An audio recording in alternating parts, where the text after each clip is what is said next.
नमस्कार दोस्तों, स्वागत है आप सभी का हमारे YouTube चैनल पर। दोस्तों, आज हम हिंदी विषय में वाक्य के अंग, वाक्य के अंग पर चर्चा करेंगे। दोस्तों, वाक्य के अंग दो माने जाते हैं। दोस्तों, एक तो होता है उद्देश्य, जिसे दोस्तों इंग्लिश में सब्जेक्ट कहते हैं। दूसरा दोस्तों होता है विधेय, जिन्हें दोस्तों अंग्रेजी में प्रेडिकेट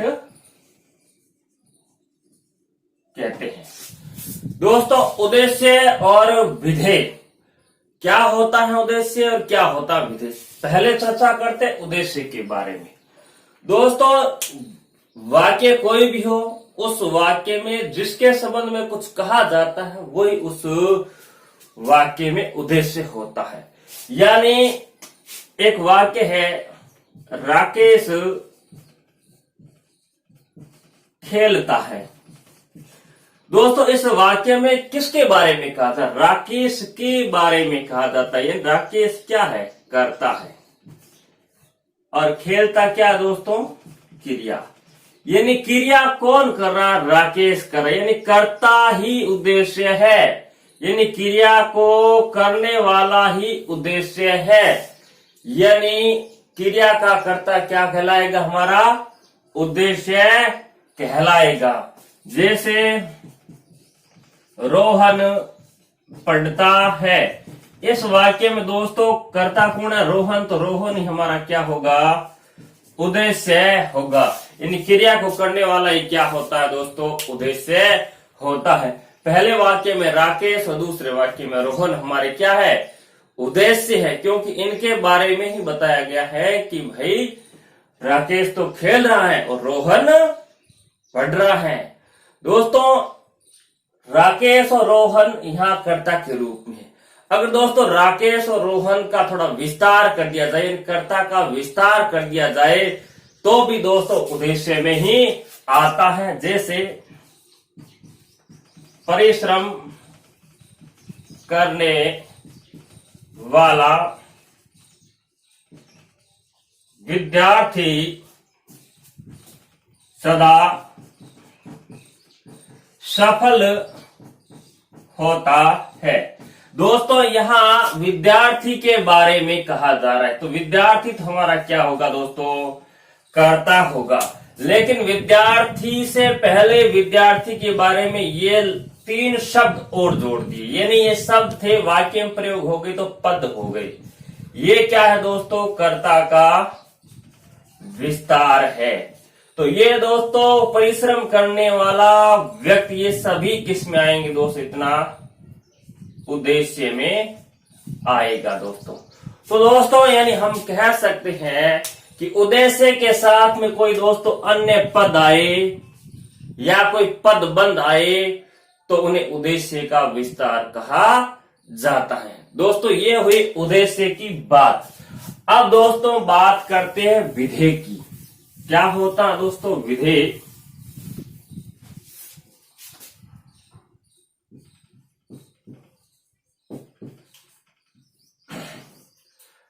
दोस्तों, विधेय में क्या होता है? वाक्य में उद्देश्य के बारे में क्या कहा जा रहा है, क्या कुछ कार्य। जैसे हमने बात की थी रोहन पढ़ता है, एंड रोहन के बारे में क्या कहा जा रहा है? कि रोहन पढ़ता है। और राकेश के बारे में क्या कहा जा रहा था? राकेश खेलता है। तो जो करता होता है उसके बारे में जो कुछ भी कहा जाता है वो विधेय में आता है। जैसे राकेश पढ़ता है। अब दोस्तों राकेश उद्देश्य है। क्या है? उद्देश्य है, यानी करता है। इस कर्ता के बारे में क्या कहा जा रहा है? कि वो पढ़ता है। तो ये दोस्तों हमारा क्या होगा? विधेय होगा। यानी कर्ता के विस्तार को छोड़ करके बाकी जितना भी बचा हुआ वाक्य का भाग है वो किसमें आएगा? विधेय में आएगा। कर्ता तो यहां हमारे क्या हो जाएगा? राकेश हो जाएगा। राकेश के आगे कुछ जोड़ेंगे तो कर्ता का विस्तार हो गया, उद्देश्य का विस्तार हो जाएगा। तो दोस्तों हमें यह बात ध्यान रखनी है कि कर्ता उद्देश्य को अलग करने के बाद, यानी ये कर्ता है, ये उद्देश्य, इसको वाक्य से अलग कर दो, पीछे जो कुछ भी बचा, यानी पीछे क्रिया भी बचेगी, कर्म भी बचेगा, इन अलग करने के बाद वाक्य में जो कुछ भी शेष रह जाता है वह क्या कहलाता है दोस्तों? वाक्य में विधेय कहलाता है। दोस्तों इस विधेय में दोस्तों क्रिया भी होगी, क्रिया का विस्तार भी होगा, कर्म भी होगा दोस्तों, और कर्म का विस्तार भी होगा। ये सभी किस में आएंगे दोस्तों? विधेय में आएंगे। किस में आएंगे? विधेय में आएंगे। दोस्तों क्रिया, क्रिया का विस्तार, कर्म, कर्म का विस्तार या कर्म का पूरक भी हो सकता है, ये सभी विधेय में आएंगे। जैसे दोस्तों एक उदाहरण लेते हैं।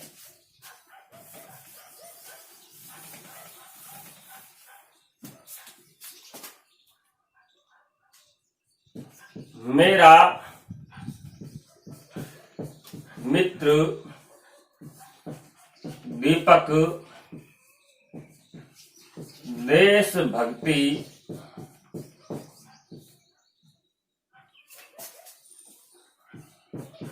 गाने